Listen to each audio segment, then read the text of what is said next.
Hi అండి. తెలుసు కదా మూవీ ఎలా అనిపించింది? ఓకే మేడం, చూడొచ్చు. సిద్ధు జొన్నలగడ్డ గారి మూవీ అదే యాక్టింగ్ ఎలా అనిపించింది? సిద్ధు ఇక చెప్పే అవసరమే, నెక్స్ట్ లెవెల్.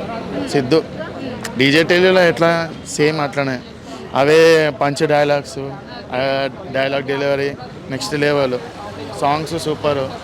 కానీ వాళ్ళిద్దరు యాక్టింగ్ కూడా నెక్స్ట్ లెవెల్.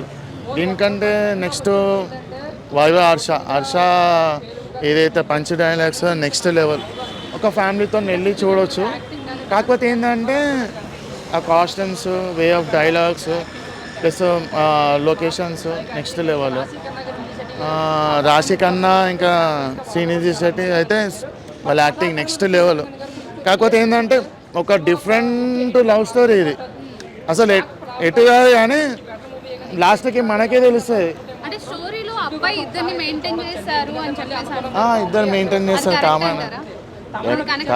కరెక్టా అంటే ఇక దాని గురించి లెంతీగా తీయాలి అంటే అది కొంచెం different story. First of all మనోడు ఓపెన్ కాడు, మెల్ల ఓపెన్ అవుతుంది.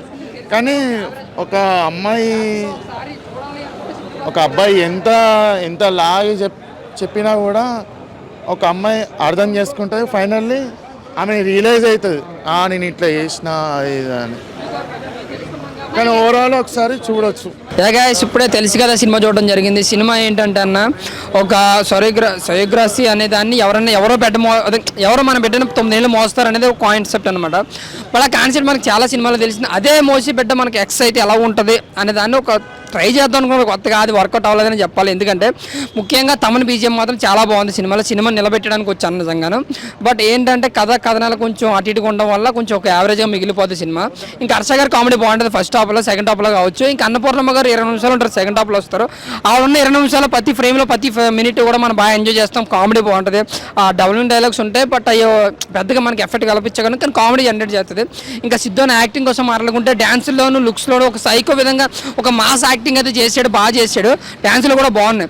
ఇంకా రాశి ఖన్నా గారు, నిధి శెట్టి గారు గ్లామర్ యాక్టింగ్ అంతా ఓకే, అంతవరకు ఓకే. బట్ వాళ్ళిద్దరి మధ్య నీడెంత నలిగిపోతారో మన ఎంటర్టైన్మెంట్ ఇవ్వాల్సింది పోయి వాళ్ళ ముగ్గురు కలిసి మమ్మల్ని నలిపేసిన అనిపించింది సెకండ్ హాఫ్ అయితే మాత్రం. సో ఓవరాల్గా నా వరకు చూసుకుంటే ఒక యావరేజ్ మూవీ అని సిద్ధు కోసం అయితే వెళ్ళి ఒకసారి అయితే చూడొచ్చు. Thank you.